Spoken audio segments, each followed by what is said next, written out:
Well, good morning, good afternoon, everybody, and welcome in for another very exciting Exploring by the Seat of Your Pants broadcast. You guys are in for such a treat today. We are diving in with one of my very favorite kinds of programs, a little bit of a different take on it today, and you're in for a real treat. Now, before I dive in with our topic du jour, I want to note we do have a Kahoot today. So between our talk and Q&A, if you want to play along with a little 4-question quiz to test your understanding and have some fun, you can pull up that game pin on a separate tab.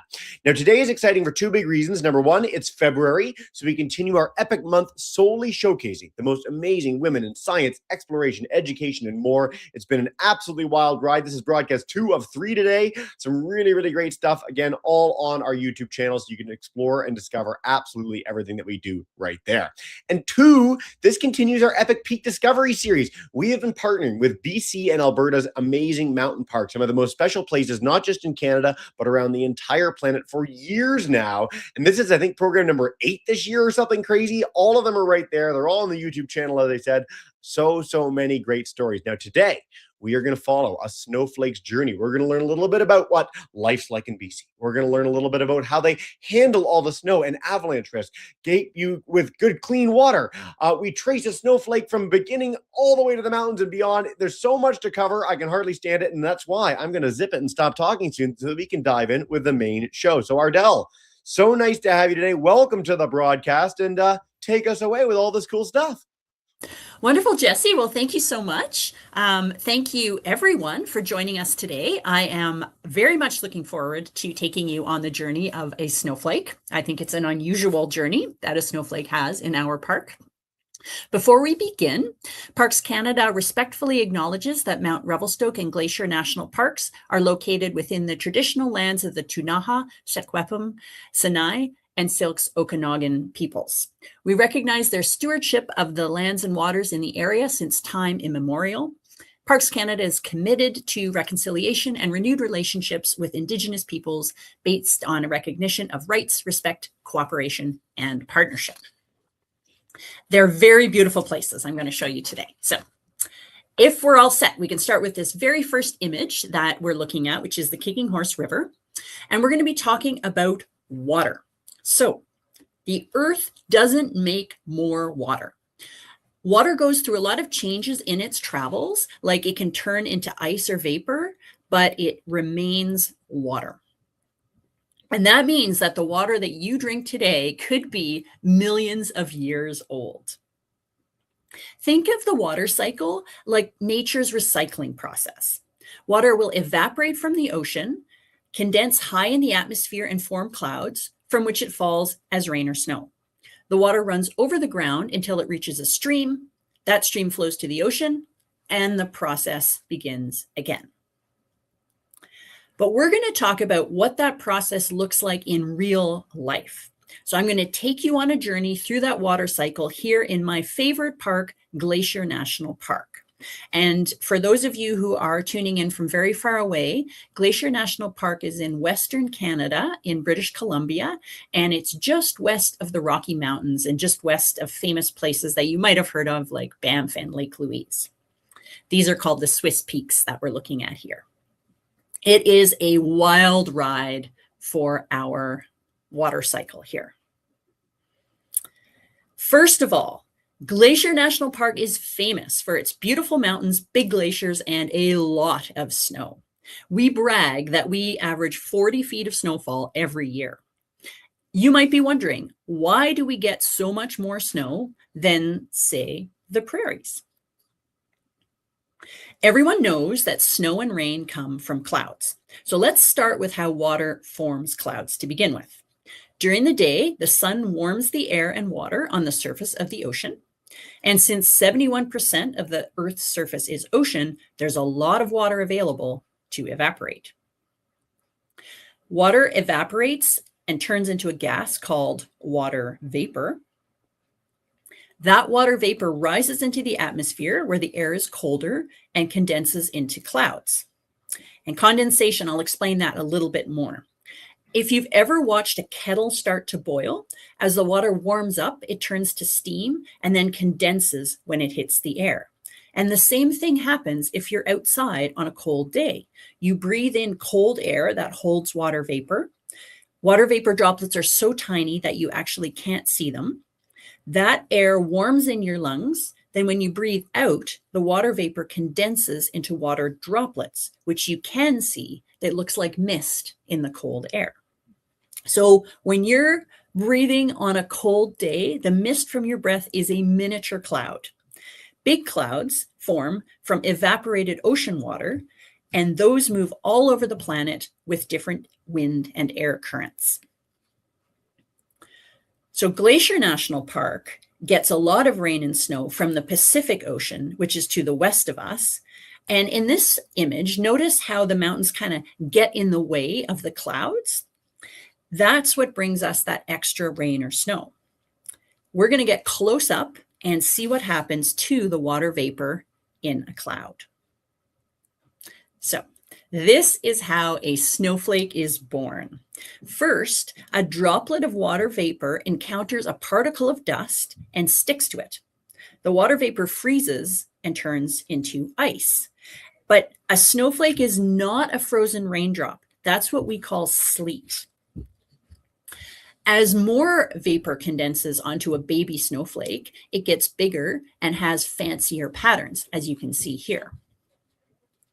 And this is a real live snowflake. And as you can see, they can be really beautiful. This lovely snowflake is called Crystal. She formed high in the clouds above Glacier National Park and is now floating down through the sky. Where is she going to land? Here she comes, along with a lot of buddies. Oh, okay. What a spectacular place to land. She must be enjoying the view. But there's a couple people in this image, and let's have a look and see what people are doing up here.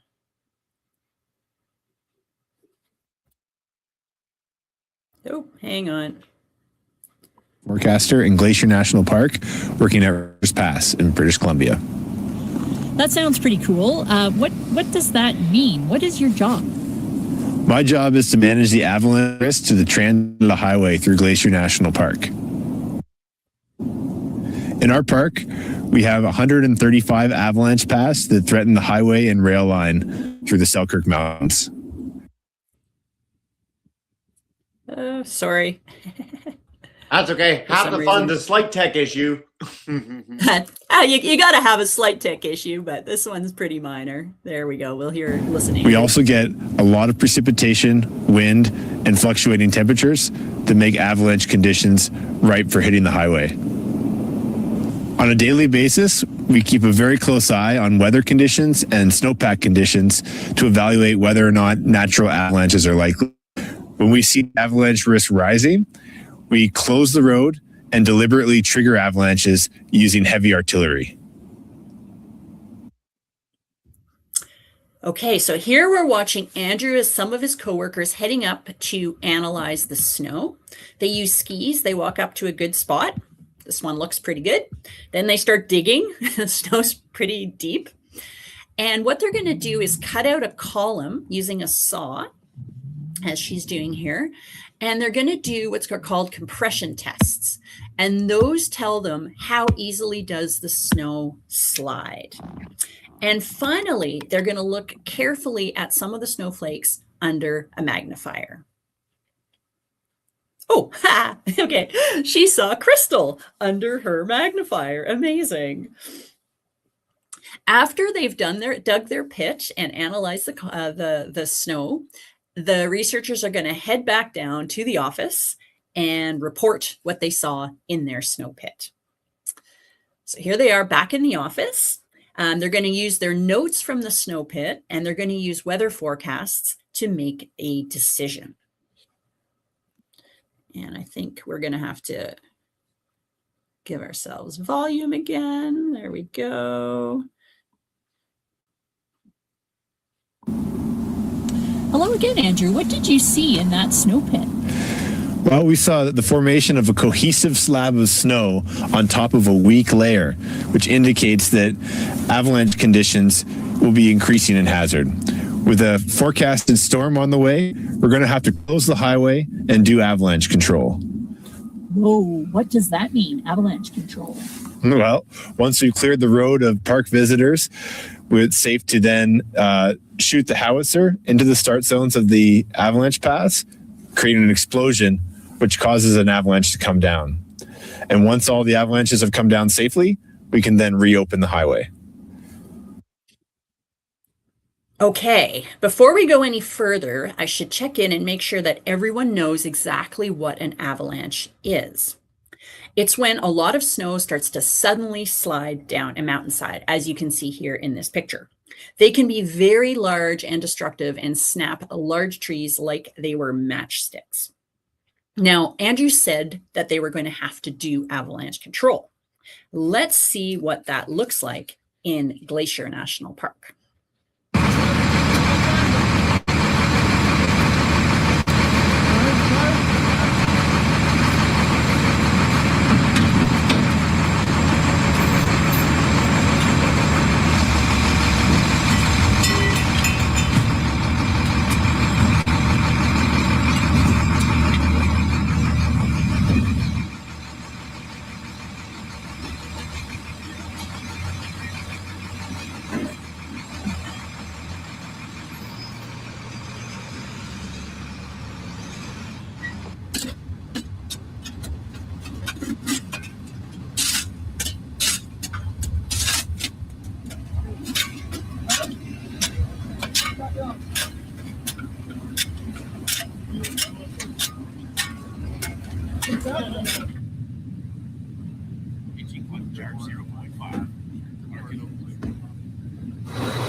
Ready?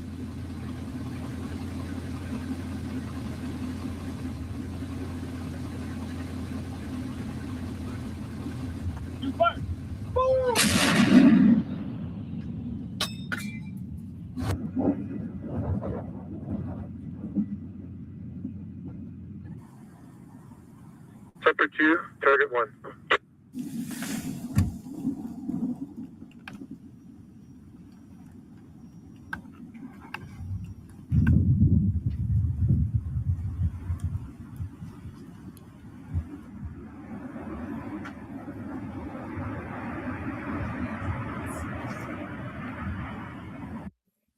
That was wild. Holy. Yeah, it's pretty dramatic, eh? Our friend Crystal got carried down in that avalanche, and she is now right in the middle of the highway. And you can see here in this image, she's also changed shape a little bit because as she gets bounced around, it's obviously quite a violent ride, she starts to lose some of her perfect little arms. So she's part of a pretty big avalanche, and it looks like a lot of work to get that snow cleared. Let's take a look at how that gets done. I think, again, for some reason, my sound is down here, so. I like that. I want to stress that Ardell and I did audio check before this, and we made every single video perfect on audio, and then it instantly undid it when we went live. This is half the fun of broadcasting, really. You never know what's going to happen. It's all good.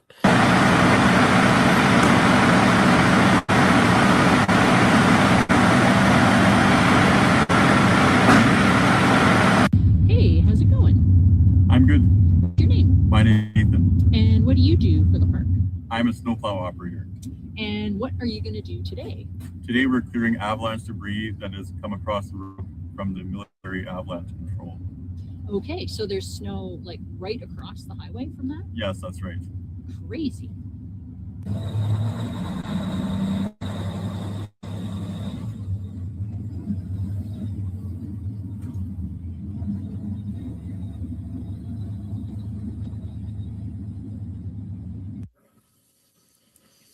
Okay, so Nathan plowed Crystal right off the road, and she's now piled high by the side of the highway in this snowbank.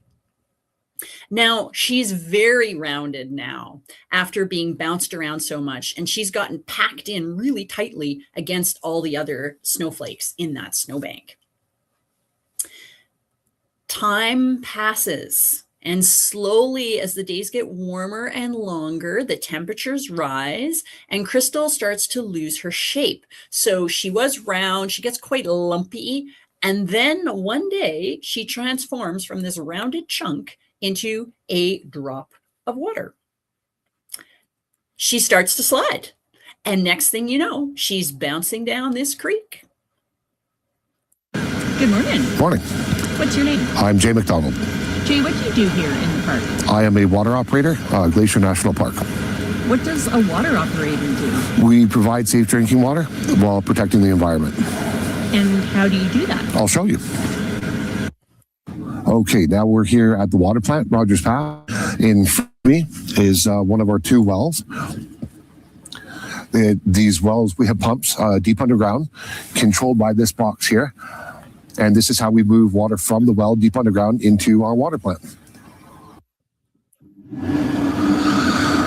Okay, we are inside the water plant now, looking at the panel for well pump control.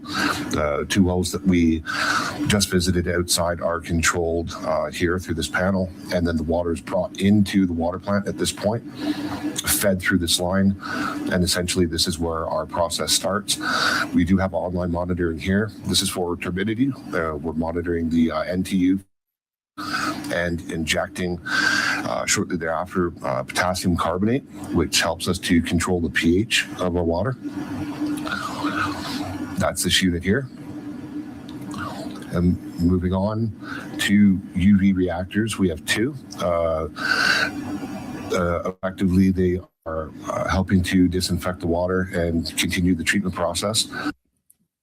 So Jay works in the water treatment plant. Crystal has ended up in the water treatment plant, and she is going through this process. Right at this point, she gets a bath. She gets some liquid chlorine added. That is to kill bacteria that can make people sick. The clear well is finished treated water in a massive tank below our feet, holding about 350 cubic meters of completely treated water.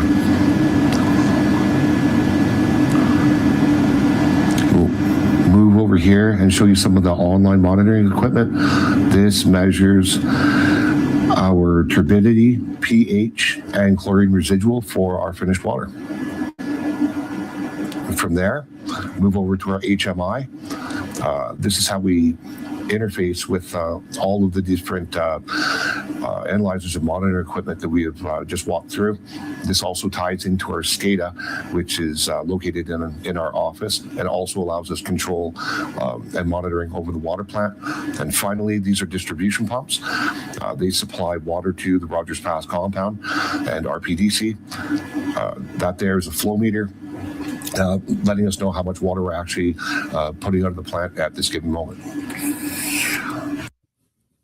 So Crystal has gone through all of those filters and has had a number of things added to her, and now she's leaving the water plant in a pipe. Where to next? So for some reason, this one is also silent. Bloop. There we go. Good morning. How are you doing? I'm good. Can you tell me your name? I'm Alex. Alex, what's your job here in the past? I'm a cleaner. Wait a second. You're actually standing in a washroom right now. Tell me, how many people use these washrooms? 1.3 million, which is 90% of the people who travel through Rogers Pass. Wow, that's a lot of people. When they use the washroom, wash their hands and so on, where does that water go? Down the drain and then into the sewage treatment plant. Okay, so here we've got one of those 1.3 million people washing their hands. Crystal's poured out of the tap, and she has gotten fairly soapy in this hand washing process. But there are a lot of people who live downstream of Glacier National Park, And Crystal needs to be squeaky clean before she goes back into the creek. Someone might end up drinking her. So let's take a look at how she gets cleaned. Inside the wastewater treatment plant, the water first comes into what's called an RBC, rotating biological controller, and that helps us to manage the microorganisms that help us with that part of the treatment process. From there, the water will go through a sand filter and then UV treatment, and then finally leaving the wastewater plant to the lagoon where it's returned to the environment. So obviously there is water under this. It's frozen and snowy at the moment, but this is treated water. And Crystal will very slowly move through the ground as she exits the sewage lagoon. She's going to be getting cleaner and cleaner as she moves through roots and soil. Now, Crystal has already had many adventures, but she still has a very long journey ahead of her. This map shows how she's going to travel to the Pacific via the Columbia River. So you can see her in the upper right there. That's Revelstoke, which Glacier National Park is just east of Revelstoke. And she's going to travel through British Columbia, through Washington, into Oregon, through the Columbia River, and eventually exit into the Pacific Ocean. And we can only imagine what else she's going to experience on her way.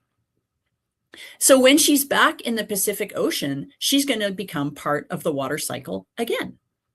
Collection, evaporation, condensation, precipitation. Wonder where she's going to go next. Okay, I'm going to hand it over to Jesse. Oh, Ardell, thank you so much. What a wild ride. That was fantastic. If you want to come out of screen share so you can see us again, have a bit of a conversation, we're going to begin with our Kahoot together, test some understanding, have some fun with our little 4-question quiz, and then we're going to go to all our classes on camera, on YouTube, both to do a nice long Q&A. So for those new to Kahoot, the faster you answer, the more points you get, and what you win is Ardell and I's everlasting respect. So I'm going to bring this up. We're going to dive in, and if you want to help us out with any hints along the way, you are welcome to chime in. But let's get started and do this thing. Here we go. All right. Snowflake journey in 3. There we go. 2, 1. Question 1. At the very beginning, the snow pit is how big compared to the guy in the Parks Canada outfit? So is it half as tall as him? Is it up to his knee? Is it the same size as him? Or is it more than twice as big as him? How much snow falls in the mountains? Who was paying attention? I don't know. It seems like a pretty deep pit to me, Ardell. It is pretty deep. I'm like one of the snowy cities in Canada in Corner Brook, Newfoundland, where we get like 4 meters or 13 feet a year, but you crush us being in the mountains. So way to go. It is more than twice as big as Al. What a difference in our answers. So yeah, it was huge. He's standing in the middle, like way looking up at the top of the pit. All right. What did that do to our leaderboard? Green Macaw has our lead going into question 2 of our Miraculous Rhino. All right. Another quiz. Rogers Pass is in where? Where are we in this program? Are we in Alberta, Yukon, BC, or the Northwest Territories? Who is paying attention to our province? We've got a bunch of American classes for our live groups, so I hope you were paying attention. Maybe some of our Canadians know, and I know we've got a huge Mount Revelstoke contingent on YouTube today, so I think you're going to nail this lickety-split. Ardell, let's see what they got. Oh, a lot of you thought Alberta. The lowest is our correct. What is going on in our Kahoot? BC is correct. Oh, this is going to crazy to our leaderboard. Rogers Pass, our big talk today. British Columbia, come and join anytime. It's a great place. Green Macaw keeps our lead as we go to question 3. Parks Canada creates avalanches on purpose with artillery. Is this true or false? I mean, I've got a picture of some artillery here.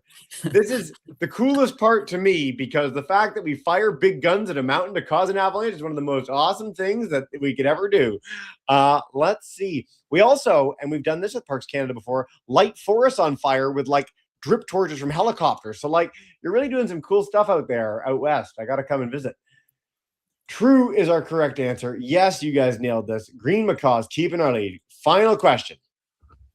A thick layer of snow on top of a weak layer of snow means avalanches are what? Less likely, more likely, no difference, or we have no idea. One of our early videos covered this. If it's really crumbly and gooby and then there's a big heavy thing on top, does that make it more likely to fall or less likely to fall? I had this exact thing. I went snowshoeing the other day and we had this crispy layer on top of a bunch of slush and I collapsed through a lot. And so our answer is yes, more likely. You guys nailed this. All right. We're going to go to Mrs. Fisher's class first. Levi for questions. YouTubers, you can chime in anytime. But first, our leaderboard, Miraculous Rhino is second. Did we have a wire-to-wire winner? I think we might have. It is Green Macaw. Way to go, Green Macaw. And Good job. Thank you for playing along. Always fun to have you do our Kahoot. Mrs. Fisher, we're going to head to Carsville. Come on in. If you want to unmute your mic, you can kick us off with our first question and take us away. While we're waiting for you, because your mic and camera aren't on, I will head to Levi at North Topsail Beach. Come on in, and you can be first. Hey, guys. Hi, how are you doing today? Fantastic. How are you? I'm awesome. Thank you for asking. So I was wondering, how far away are they when they create the avalanche with the howitzer? Oh, that's a great question. They are actually quite far away. Do you remember there was a picture that showed the highway and then these really steep avalanche paths? So they can be up to, let me think now, in distance is probably going to be about a half a mile away when they fire. And then they can like leave the gun in one place and turn it. And then they can shoot like more than one target at a time. So cool. Great first question. Thanks, Levi. Yeah. Mrs. Fisher, you guys are at the camera now. Come on in and take us away. Hey.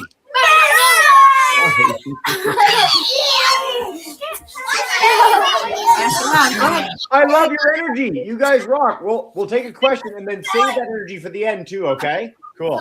Is there a place other than Rogers Pass that has that much snow?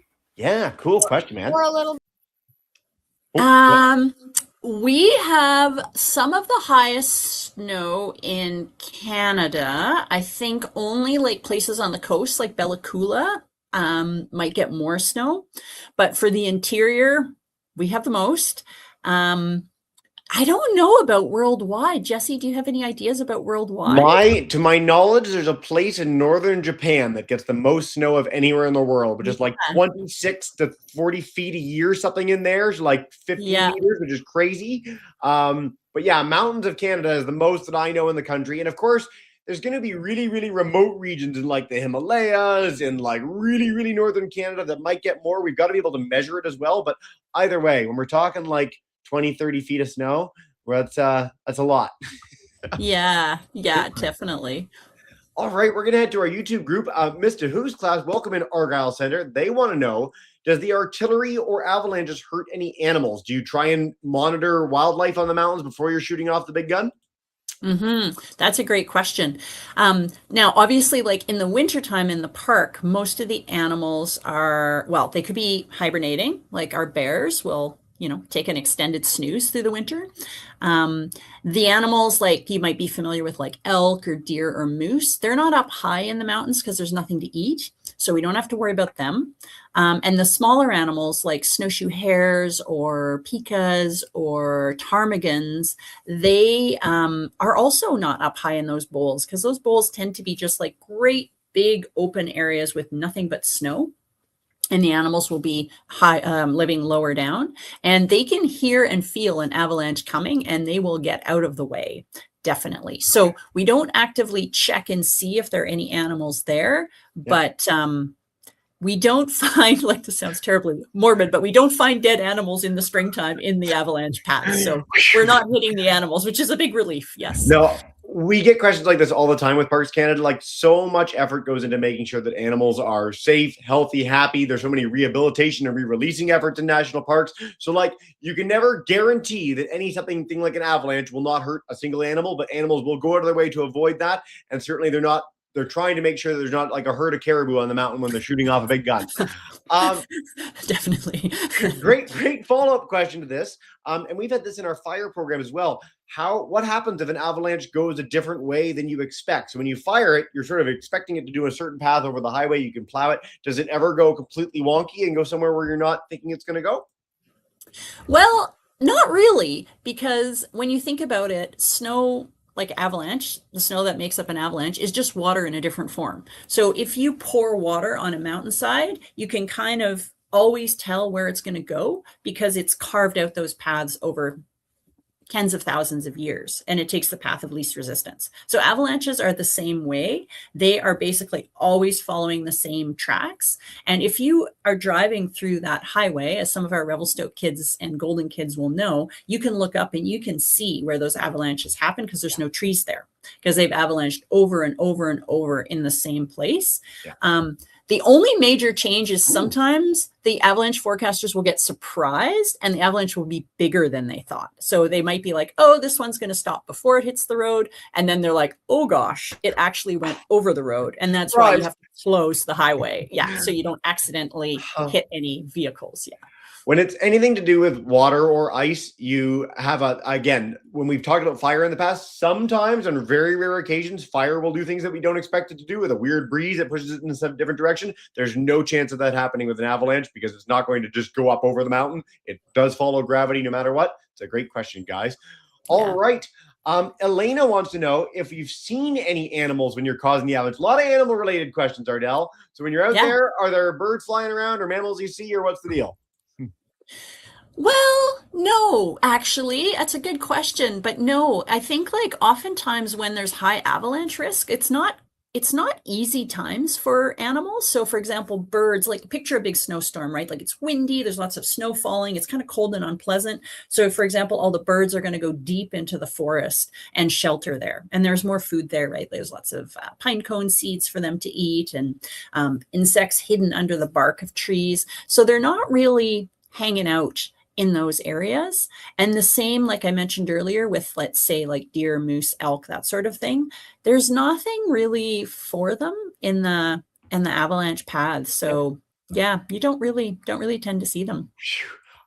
Fears have been assuaged, and that's your word of the day, is assuaged, but I've never said it in the broadcast before. We're going to head back to our live groups. Mrs. Fisher's class, come on up for another one. Hey, guys. Hi there. All right, we have a question here. Go ahead. Why does the military? Why does the military have to do it? Oh, that's a really good question. Thank you for asking that one. Well, basically, the military owns the gun. They own that big howitzer, and it's actually the biggest, longest running peacetime operation that the Canadian military does. They've been doing this since the early 1980s. They started, no, it might be even earlier than that. Anyway, they've been doing it for over 50 years. Yeah. And it is actually one of the very few times where a civilian gives the order to fire. So like there's a woman named Danielle who's in charge of the mountain safety program. So she's the one who makes the decision. Today we're going to close the highway and today we're going to do avalanche control. And she's the one who says to the Canadian Armed Forces, okay, you guys, today is the day that you're going to go out and you're going to do your avalanche control. And she is there and she says, now it's safe to fire. How neat is that? We've talked about this in one other broadcast in the past, but still, it's worth reiterating. It's such a unique partnership and something that we haven't covered in any other way around the world. So cool for Parks Canada and the Canadian military working together. Awesome. Yeah. Lovey, we're heading back to you, and then we're going to take just a couple more from YouTube. Time flies and you're having fun. We are nearing the end of the broadcast. This has been so much fun, but North Topsail Beach, come on back in. Take us away. Hi. So I was also wondering, how many miles did Little Crystal travel, even including the clouds? Holy smokes. I knew there was going to be someone who stumped me, and you have stumped me. How many miles did she travel? Well, it is about an 8-hour drive from the Pacific Ocean to Revelstoke. And that's about, I'm going to say, just over, let's say 1,200 kilometers. So that's about 800 miles. So she had to do that horizontally to get up in the clouds. There's a couple miles there. So she had to come from the ocean, go a couple miles up, go like 1,200 miles to Revelstoke in the clouds, come down. Then she had to travel the whole distance in the river. And we don't even know if she didn't have like huge adventures as she went through like dams, or maybe she got swallowed by a fish, like before she came back out into the ocean in Oregon. So I'm going to say easily 3,000 miles. So 5,000 kilometers for our Canadian audience as well. We got a big international audience today, which is great. And we want to stress too, like you talked at the beginning about, there's no extra water coming to Earth. Like the water, the water you drank today, this water, a dinosaur drank this water at some point, this exact glass of water, almost guaranteed. There's almost no version of events where that is not true, which is crazy and wild. The atoms that make up your body were once part of a dinosaur as well. Like, things on Earth are cycled. It's like one of the big things you're going to learn in a variety of ways in class. And it's worth reiterating every chance we get, because it's one of the neatest things that we've ever discovered through scientific investigation. So great question, La Vie. All right. Elena, welcome back. Elena is wondering, why do you need to create the avalanches at all? What's the worry? Why not just let nature take its course? Yeah, totally. Well, it's because we decided to build first a railway and then a highway in this area that's like really prone to avalanches. Like maybe what they should have done is build the railway and highway somewhere where it's flatter and the mountains aren't quite so steep on either side and prone to avalanches. But anyway, way back in the 1800s, that's what they did. And we're sort of left with it now. And if you just let avalanches come down when they felt like it, would be really dangerous to drive that road. Like an avalanche could come down and hit a vehicle, or yeah, that could be you and your family traveling in your car. It could block the highway for hours, days. Like you saw how big those piles of snow were that Nathan had to plow. So yeah, basically the avalanche control folks want to bring down those avalanches. Ideally they want them to stop just before they hit the highway, and they want to bring them down like regularly so that they don't build up and get really big. And they want to make sure that you can drive through there safely. That's the bottom line. One of my favorite books I read last year was called Dominion by Stephen Bound. So this is more for teachers and adults than it is for kids, but it just highlights the creation of the railway across Canada. And I mean, as a Canadian, I've taken the railway across Canada from Toronto to Vancouver, and like, oh, it's pretty here in the mountains. You have to think about that as from the perspective of someone going into that where there was no road, no railway. Like, it's one of the most forbidding, challenging environments on planet Earth. And we just happen to have like plopped a road and a railway through it. But like, the effort to do that was tremendous, and there's still a lot of work to make sure that it is as safe as humanly possible. So I love that question. Thank you, Elena. Ardell, before we wrap up and say farewell, Mrs. Fisher's class has a student right at the camera, so I can't say no. Come on back in with one final one before we wrap up. Hey, guys. How many people does it take to do avalanche control? Ooh. Oh, I love that question. Basically, we have to start with, I mentioned that Danielle is the person in charge, but she has a whole team of people that work with her. Andrew is one of those people, and he doesn't work alone. You remember we watched the video of them walking up on their skis and digging in the snow. So there was 3 people there that day. So probably 4 people per day just to do snow analysis, and then Danielle to make the decision. And then there's the Army folks who fire, and you saw how many people were loading the truck, and then you saw there's a bunch of people like getting the gun ready, and then 3 people firing. So they work in a group of generally about 10 to 12 people, generally speaking. And then there was Nathan, who had to plow, right? So if the snow comes across the highway, he's got a job to do, and he's not the only one. There's quite a few plow operators. They work in shifts, so they work overnight too. And then people running graders. So that whole team, yeah, there's a lot of people involved. Like there could easily be 25 people involved.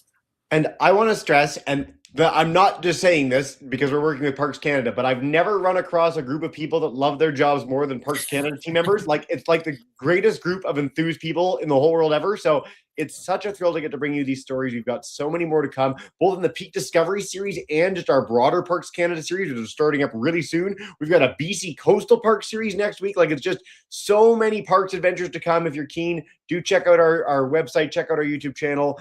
Ardell, before we wrap up today on what's been a really, really special program, is there any last message you want to leave us with before we bring in the kids for a big thank you and farewell? Oh, I think it's just like really exciting to think about the water cycle as just being continuous. Like you mentioned, you know, water is really precious. Here in the park, we do a lot to try and make sure the water's clean, because we are high in the mountains. So it means that our water is eventually going to come down to a lot of other people. So we want to make sure it's really clean. And I think it's something that yeah, it's really important for everybody to have clean water to drink, and natural processes are really important to help keep water clean. And that water that the dinosaurs were drinking, we're still drinking it today. So yeah, water's really special. Ardell, thank you so much for your passion, your expertise, all of it. It's been such a wild ride. As we do to wrap up every broadcast, I'm going to bring in our live classes. And if you're on YouTube and you want to scream and yell as well, you have our permission. But Mrs. Fisher's class, La Vie, thank you so much.